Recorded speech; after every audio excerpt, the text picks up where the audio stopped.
Hi, this is Graphically Alex coming at you with all things fat related. If that's something that interests you, please subscribe. I love to have you. Sorry, I almost messed up that intro. I wanted to go ahead and react to this bloater once again. So basically, for those of you guys that don't know, I use The Last of Us Zombies to sort of quantify or I guess rank the levels of E fall by the letter D severity.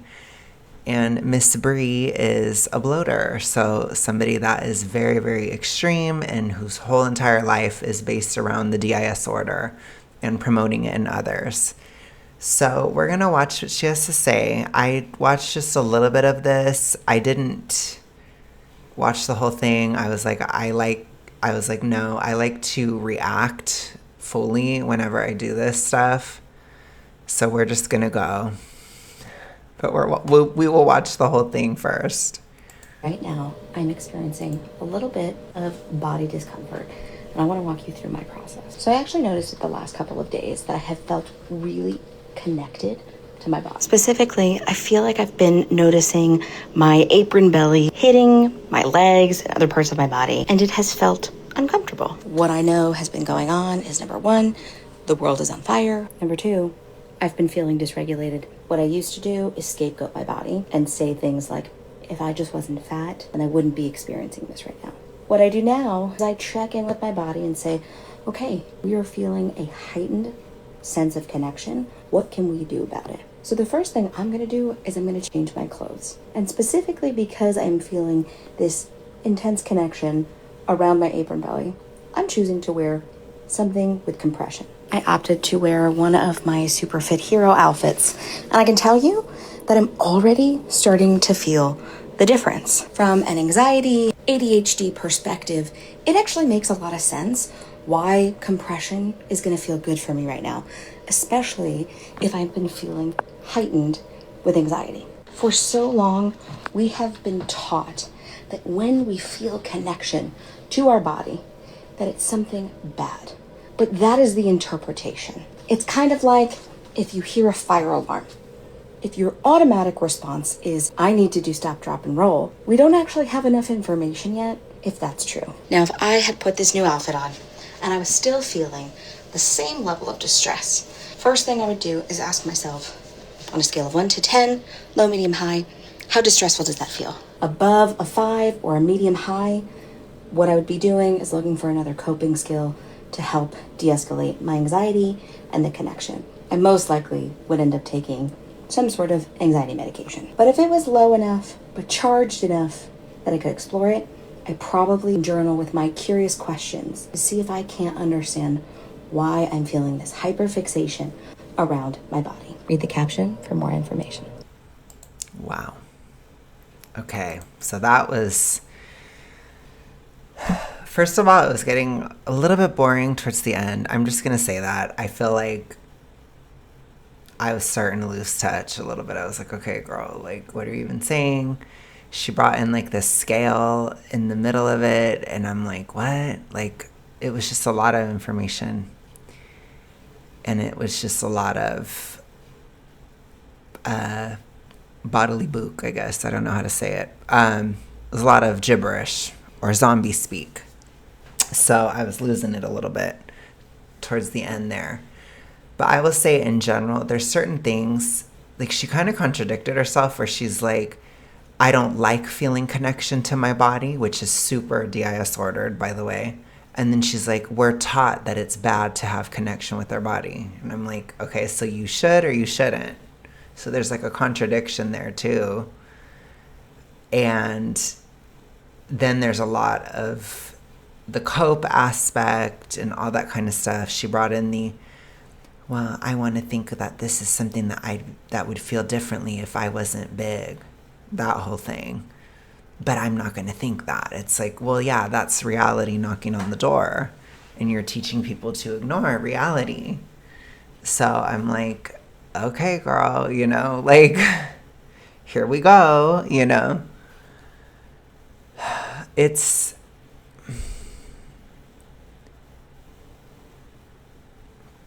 I question, like, I haven't been super huge in a long time, and I'm starting to question if something like that would even be convincing to people. It just seemed odd. I think the whole video seemed kind of weird. So we're going to break it down piece by piece. I'm already exhausted. Right now, I'm experiencing a little bit of body discomfort, and I want to walk you through my process. So I actually noticed at the last. So, what is body discomfort? Body discomfort would be something like she's probably talking about certain physical sensations. She's talking about certain aspects of maybe body image. So maybe she doesn't like the way she looks in some kind of way. Or she's talking about, like, I think she's talking specifically somatically. So, like, she's like, I don't like the way my apron belly sits here and blah, blah, blah. So that kind of thing. But I figured it could have to do with how it looks as well. It's not necessarily just how it feels, I would guess. So I think that's kind of what she's talking about. My thoughts on body discomfort is just, I understand when you're super huge, there has to be a tiny bit of, like, you almost feel like you have to dim it down a bit or not pay as much attention because it's so awful. It just feels horrible. And people don't understand that, but it feels horrible all the time, 24/7. And so I understand people having that drive to do that. I wouldn't suggest it because I think you need to feel how horrible you feel so that you can stop doing what you're doing. You can stop the behaviors. You can shift things around and actually take your health seriously rather than exist in this weird, like, frozen mindset that can happen within both E followed by the letter D, aka the toxic ritualistic, that's what I call it on the channel, as well as super morbid obesity. Those two things, especially when combined, which is most of the time it is combined, even if it's at a subclinical level, there's some element of it there. They can cause your brain to be kind of frozen, both physically and psychologically. So a lot of times if you numb it out, or if you just, like, she even wants to use certain medications to numb out how awful her body feels. It's like if you do that, you can end up staying there forever and then eventually unaliving because of it. So I actually advise against it. I think you should feel how you feel. I think we should normalize talking about how miserable we are when we're super morbidly obese, because people also need to understand that most of the time when somebody's acting like they're okay at that size, they are just acting like they are okay. So it can create a sort of perception that people are fine at that size. Nobody's fine at that size. Nobody's fine as big as she is. She's not. So you have to, like, I think we need to shift away from the numbing aspect. I don't think it helps at all. So I just want to say that to start with. You need to feel how your body feels. A lot of times when people come out of the toxic ritualistic from the big side, right, binge, they start to feel their body more somatically and they perceive it as getting worse. So you will literally psychologically think that your health is getting worse, but it's not getting worse. You're just feeling how you were feeling before, that you weren't connected to the body psychologically at all in order to survive psychologically, basically. People don't understand you can do that. You can, especially within an E followed by the letter D, because you will do anything to keep it going. You know, remember, people literally unalive over this. So they will do anything to stay there. Your brain will absolutely compartmentalize physical sensation. So when you begin to leave the toxic ritualistic, when you no longer play bingo, replace the O with an E, when you no longer do these things, you will start to feel your body somatically a lot. And I suggest feeling it, dealing with it, weight normalizing, getting your shit together. and waking up to the reality of the situation, because even if it's for me, it was a miserable 3 years of downsizing. It was rough. It was tough. That's still better than the 15 years of being that big. You see what I'm saying? So you have to consider the time that you're putting in staying that size. It is drastically longer if you numb yourself. If you stay numb, you will stay complacent and you will stay there. And then you will have a lot worse issues. The longer you stay there, the worse it will be, both physically, psychologically, even socially, all of it. Because when you stay there a long time, then you have all these questions, and then you can go through what I call the tortured era on my channel, where you start to have these tortured questions and you wake up to the reality and the clarity of the situation, particularly when you're getting towards, or when you're within morbid obesity instead of super morbid obesity.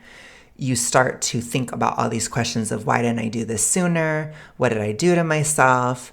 I feel like all these years are gone, blah, blah, blah, blah, blah. And it's worse. It's harder. So you want to prevent that. So you don't want to be numb. You want to feel how awful it feels on a daily basis. Daily, hourly, minute by minute basis. You want to know what the fuck is going on with your body. And at that size, you need to be aware of any pains or anything like that, because it could be catastrophic. And I'm just going to be real with you. If you fear that something could be wrong, you need to go get it checked out at that size, because it very well could be. You are not in a good position. It is not helpful to act as if you're totally fine. You're not. So I completely disagree with her. Last couple of days that I have felt really connected to my body. Specifically, I feel like... So she literally doesn't like feeling connected to her body. She's literally describing the DIS-ordered mindset and psychological coping mechanism of breaking away from physical sensation. This is very severe. She is very, very severely in the issue. This is why she's a bloater, right? This is what I'm talking about. This is stuff that I think a lot of people don't even really understand. It's pretty niche. It's really wild. She's literally upset because she feels connected to her body, and she's saying, I don't want to be. And she's actually verbalizing it and saying it out loud, which is wild to me. Truly wild. But I think it just shows how your brain gets so fried when you're that deep in the toxic ritualistic that you start to have these psychological breaks and stuff. And I had an identity crisis as I was getting out of it, because my subconscious and the conscious, they blurred together, and my internal voice was different, and it scared the shit out of me. But that's because I was so severe and I was out of it. So it's the real me. It's you have the DIS ordered you, and then you have the real you. And the real me was starting to come up to the surface, and it created an identity crisis because they were kind of both equally there. It was really weird. And that was before the tortured era. That was when I was still super morbid. That was in the autumn of 2023. And it was really weird. It scared me, to be honest. I was definitely having a lot of hormonal fluctuations at the time. I think there was a lot of serotonin fluctuations. I had different side effects of that, body shocks. And I had an episode where I felt like I was outside of my body and weird things like that. It was weird, but it wasn't that bad. But it just happened one time. But it's it was pretty fucking, it was weird. People don't understand, when you're that severe, your brain is totally fried.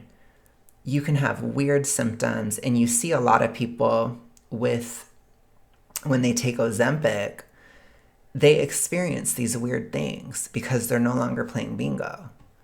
And people talk about having unaliving symptoms. People talk about horrific nightmares. People talk about, these weird body sensations, and it gets real weird. It's because your brain is so fragmented.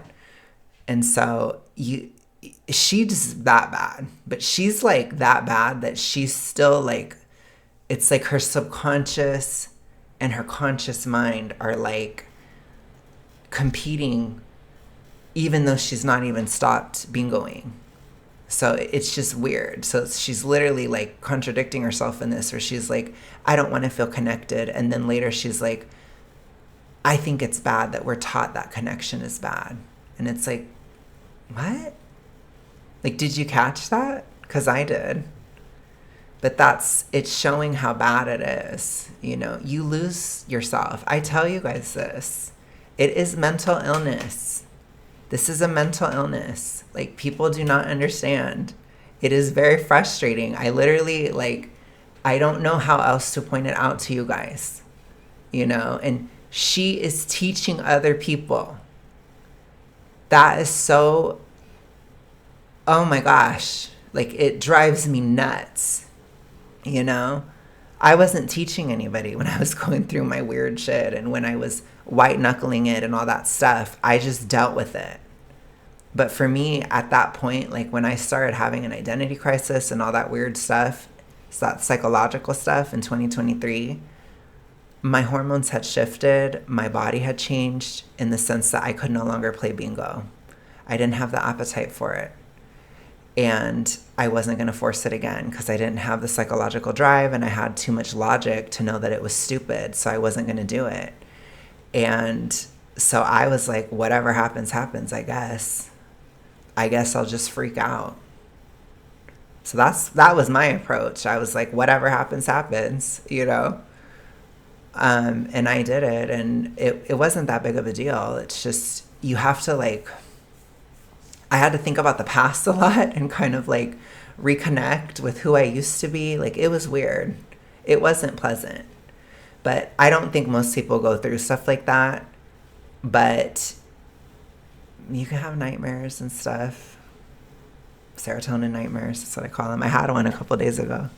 But that's from the reverse diet. So it's just, I'm getting out of that phase. So it's like the hormones are regulating and stuff. But it's not that big of a deal, but it's just a lot, okay?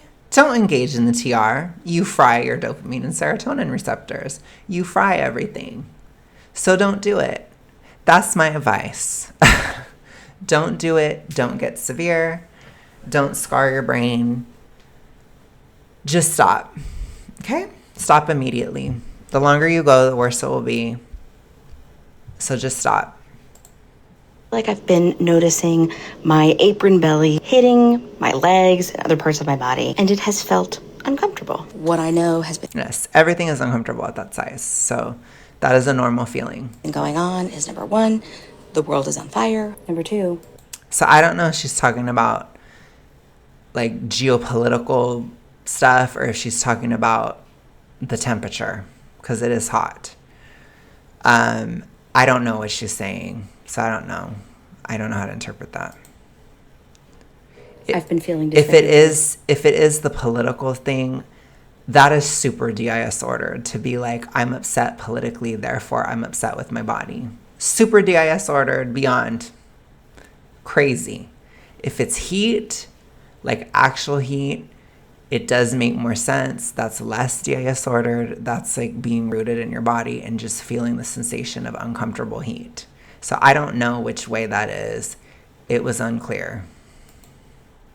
She's feeling dysregulated. Okay. To me, I feel like when I watch this, I feel like she's on the verge of like a mental breakdown or something. I don't think she's doing well at all. And I can tell just because of how she contradicted herself. It's like she's not with it mentally. You know what I'm saying?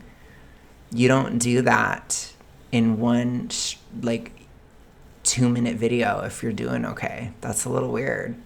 Like, I get contradicting yourself one video and then maybe like 4 weeks later you contradict yourself. That's more normal. But within this span of like, I don't want to feel connected to my body, then why was I taught that it's bad to be connected to my body?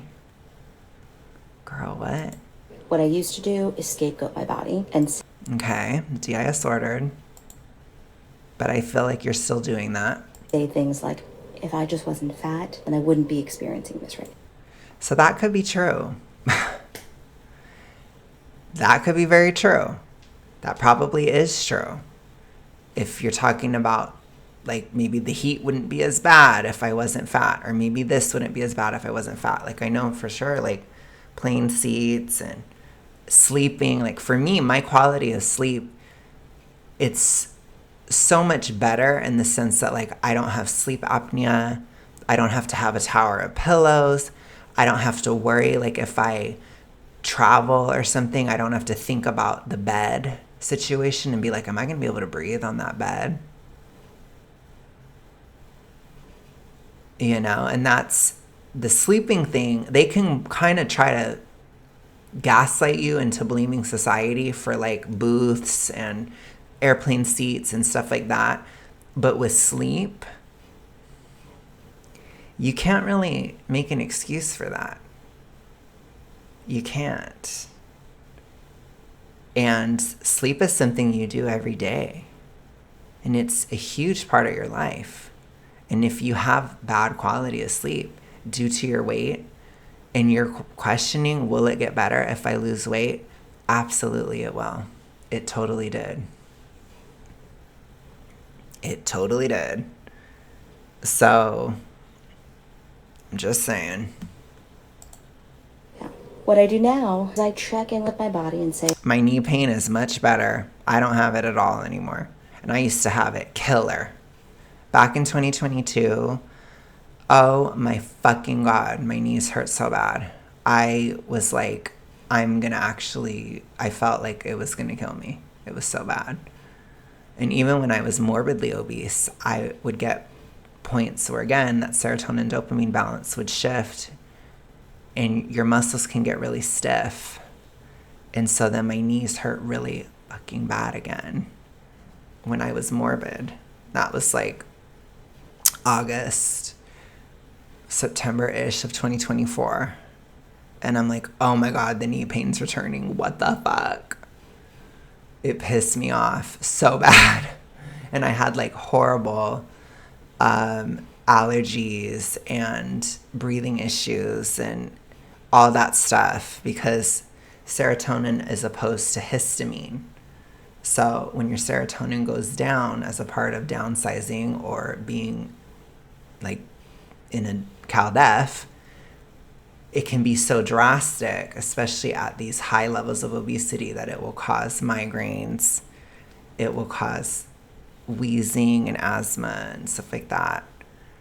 It's because your brain feels like your histamine skyrockets because your serotonin goes down. Because whenever there's a shift in hormones, your brain has to process that. So it's not fun. I'm telling you. It's a bitch. But you gotta deal, and you need to be aware of what's happening, You have to be with your body. You need to feel your body and understand what is going on because it's hard. You also get dizzy spells. Even my mom, she's been having dizzy spells from downsizing this summer because you can get, I forgot what it's called, but if you like for me, when I was super morbid and I was downsizing, if I turned my neck, I'd get vertigo and stuff. I think it's positional vertigo.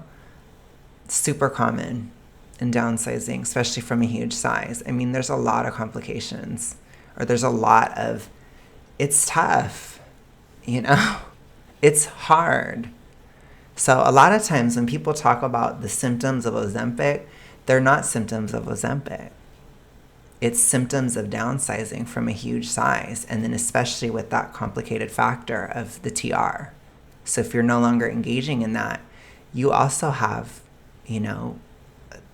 some kind of a withdrawal from not being in that cycle anymore because your brain is so used to it. And it's not quite a withdrawal, but it is like a resensitization, I guess, in a way. It's also, you do have that similar anhedonia.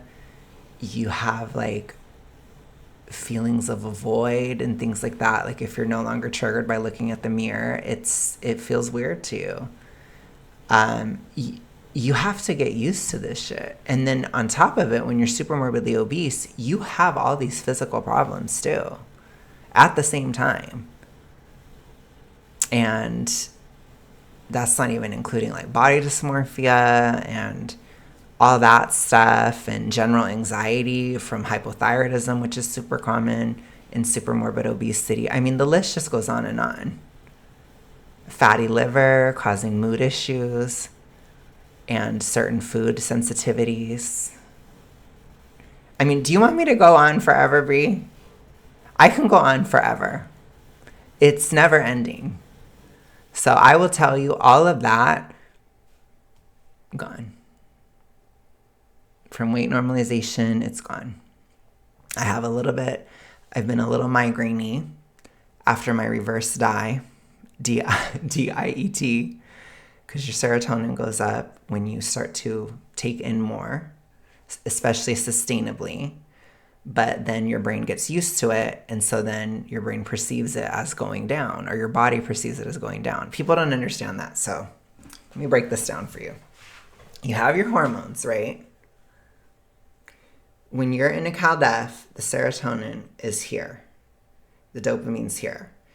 They are also opposed, right? You feel like you get used to this, right? Because you stay there for weeks, especially when you're getting to like 12 weeks and longer. So you get there. Then you reverse die. Then the serotonin goes back to here and it's balanced again. But your brain feels like it's higher. So what does that mean? It means that you feel kind of low dopamine, you feel bored, you have anhedonia, you feel like maybe a little food noisy, right? This is what a lot of people complain about going to maintenance. They're like, I'm bored and I don't know. And they always say like the dopamine rush from the scale. It's not really the scale. It's the fact that you're taking in more, which people don't get that because I already wasn't weighing myself and I had the same thing. So it's not that. But then what happens is after weeks, about 8 weeks, your serotonin and dopamine, they get balanced at that place. And then your brain perceives it as if it's going down. But it's actually staying stable because your brain's getting used to it. Then the body feels like it's less. So then you have like a migraine or something. And then you start to have less food noise, less low dough, and then it gets easier to maintain. People don't understand that. And again, people with a TR pass, so people with these issues, they have a very severe or strong like hormonal reaction to shifts in diet. And that's also why people on the reductive, when they eat more, they perceive that heightened serotonin and it makes them feel flat and bored and all that stuff. And you can also swell and there's just a lot. And then you also feel more self-critical if your serotonin is really high. There's just a lot of stuff that goes into it, which I'm getting really in the weeds here. But the point is, you just got to stick with it. It will go away. Give it 8 weeks. Adjust. You don't really have to know all this. All you got to do is stick to it, no matter how you feel. If you feel bored, tough shit. You deal. Okay? If you're bored in maintenance, tough shit. That's what you if you have that approach, then you don't gotta know all this. You just stick to it, period. But if you need to know all this, okay, I've talked about it. I have a video on my channel about anhedonia. It's in that playlist. I talk about it in going into maintenance because people don't know this stuff. And that's why they're like, oh my gosh, I don't know, da da da. It's like, I don't know why people don't talk about this stuff, but they don't. Okay, we are feeling a heightened sense of connection. What can we do about it? So the first thing I'm going to do is you accept it and you stay connected. That's what you do about it. If you have a panic attack, you deal with it. You're having a panic because your body doesn't feel good. And you accept it and you integrate and you get over it. That's what you do. If you don't do it, then you're going to have to do it later. I had to do it in May. I had to do psychological work. I had to do body reintegration. I had panic attacks from it. But I just had to stick with it. And I just stayed connected and my body calmed down. The body doesn't forget things. People don't realize that. Your body, the more you traumatize it staying in the TR, the worse the panics will be and all that stuff. You have to just process. You have to feel your body in the present, and your body can then, your brain and all that can perceive that it's safer. If you never connect, you're not going to feel safer. It's stupid. She is so wrong about this. It's driving me nuts. I'm going to change my clothes. And specifically because I'm feeling this intense connection around my apron belly, I'm choosing to wear something with compression. I opted to wear... Okay. See, I feel like that would be less comfortable for me. I don't know. That's just me. But okay. I mean, this is very basic advice. I feel like most people would know something like this. But all right. One of my super fit hero outfits. And I can tell you that I'm already starting to feel the difference. From an anxiety, ADHD perspective, it actually makes a lot. Obesity complicates ADHD through reduced dopamine signaling, as well as heightened serotonin from overdoing it. So that will make your dopamine feel lower. So you don't want to engage in bingo if you have ADHD.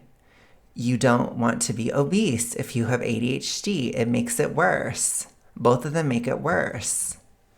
So you stabilize, you know? And go to the gym. It helps a lot. Helps your brain become more dopaminergic. It's very helpful for ADHD to lift. A lot of sense why compression is going to feel good for me right now, especially if I've been feeling heightened with anxiety. For so long, we have been taught that when we feel connection to our body, that it's something bad. No. That is taught by who? That's your DIS order. Nobody taught you that. We are not taught that. We are not explicitly taught that feeling connection to your body is bad. That's not true. So you might have some arguments about like sexual preferences, something like that. That happens with different people believe different things about that. You know, but not really in general. That's like a very specific area. She was saying that, I'd be like, okay. But if she's talking about like in general, we are not taught to disassociate from our bodies. That's not true. That's DIS ordered. So that is like you're doing that to cope with what you're doing to yourself, or to possibly cope with trauma. That is a part of the origin of how you started. But either way, it's not good. It isn't good. So no, and it's not something explicitly taught. It's something done out of a trauma response, either from something that happened to you or from the E fall by letter D itself. Because it is traumatic, especially at severe levels. It is a physical trauma on the body. Is the interpretation. It's kind of like if you hear a fire alarm. If your automatic response is, I need to do stop, drop, and roll, we don't actually have enough information yet if that's true. Now, if I had put... You need to downsize. You need to get out of the TR. There's your alarm. Okay, there's probably many alarms that you feel on a day-by-day basis, and you're ignoring all of them. And what tends to happen is, I said this in the beginning of my activism. I said, when you feel like you're okay and you ignore these signs, your health is fine until it isn't. And it goes like that. It goes fast. When your health collapses, it is precipitously and rapidly. It's not slow. So when you see those foreshocks, you need to take it seriously. Now, I don't encourage like health anxiety and stuff like that. If you have just like anxiety out of nowhere all the time and you're very big, it's probably just hypothyroidism. Okay? Which isn't good, but you need to weight normalize. Okay? You do. you need to not have a fatty liver for hypothyroidism.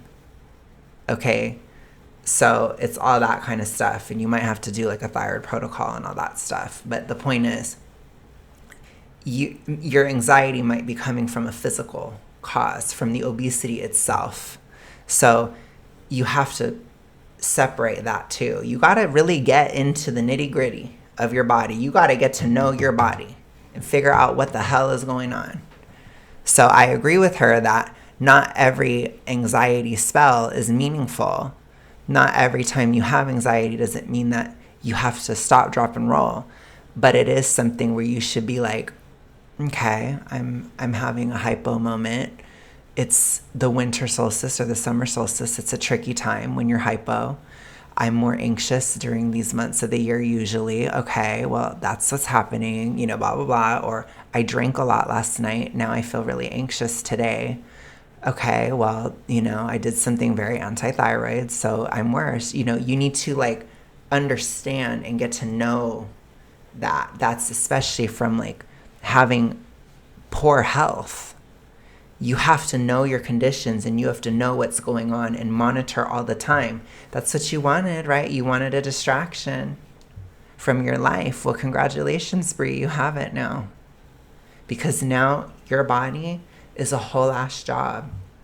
When you're super morbidly obese, your body is a job every second of every day. You have to think about your survival. You have to think about threats constantly. Because if something shifts, it has to be taken seriously.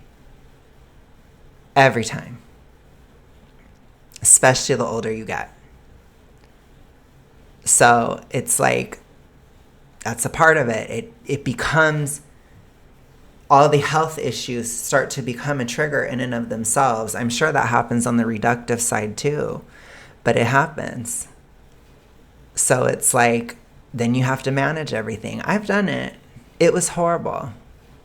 But I got on here and I talked about it the whole time. I have videos from 2023 talking about it. It was horrible. It was miserable. I had to watch everything all the time. I had to be so careful constantly. And it's a horrible state to be in. Truly. It was horrible physically, psychologically. And I'm not even talking socially because I didn't give a fuck about that. I'm introverted. I didn't care. But the nightmarish situation of having to monitor everything on a day-by-day basis, constantly, all the time. And there's like, it's like you're in it's like when you're in a super morbidly obese body, it's like you're in a control room and there's just lights and beep, beep, beep, beep, beep, like things are going off all the time. And you have to be like, shh, like 24/7, like this, pushing buttons and adjusting. And okay, I got this. Okay. You have to do that all the time. Constantly. So much so that when I didn't have to, when I was just morbid, so when we got to like spring of 2024, I didn't know what to do with that mental bandwidth. I was like, I don't know what to do. My mind is too free. It scared the shit out of me because I didn't have to do that anymore. I mean, I'm telling you guys, I am never going to sit here and tell you that super morbid obesity is a normal state of being, a healthy state of being, anything like that. Absolutely not. It is a nightmare. It is nothing other than a nightmare. And it is ridiculous for her to try to teach people to numb themselves out from those warning signs. That is deadly. That is dangerous, Bri. No. When you are that big, your top priority has to be downsizing. And you need to either be getting ready to by upping your nutrition or doing it, period, at that time. And I'm not saying to go super fast or anything like that whatsoever. But at certain sizes, if you're very big, you can safely do about your percentage. No, what is it? 1% of your weight per week, basically. So like I was 300 and something, so I could lose 3 pounds per week. Okay. But you don't want to do more than that, in my opinion. And once I got into the 200s, then it was just 2. You see? So, but you need to be like on it. On it. It's also it's easier in a sense, not really, but it's easier numbers wise to downsize from such a big size because your calorie expenditure is so high. So that's why you can do that too. It's easier, but in that sense, it's actually harder, but don't tell the gym bros that because they won't want to hear that. But it is harder. Fit on, and I was still feeling the same level of distress. First thing I would do is ask myself, on a scale of 1 to 10, low, medium, high, how distressful does that feel? Above a 5 or a medium high, what I would be doing is looking for another. Okay, so she's going to take a pill if she's distressed about her body. Coping skill to help de-escalate my anxiety and the. See, to me, that's wild. It's like, don't you think you should be working to not need that just from your body alone? Like, think about that. Think about having to pop a pill because you're anxious about your body. Do you think that that's okay? Do you think that that's not something you should work on? Because I do. I get it if there's, you have physical conditions, you have like a hormone flush or something, you have an adrenaline rush out of nowhere, something like that. I totally understand it. I get it if something very triggering happens or if, something very upsetting or shocking occurs. I totally understand it. But just thinking about your body,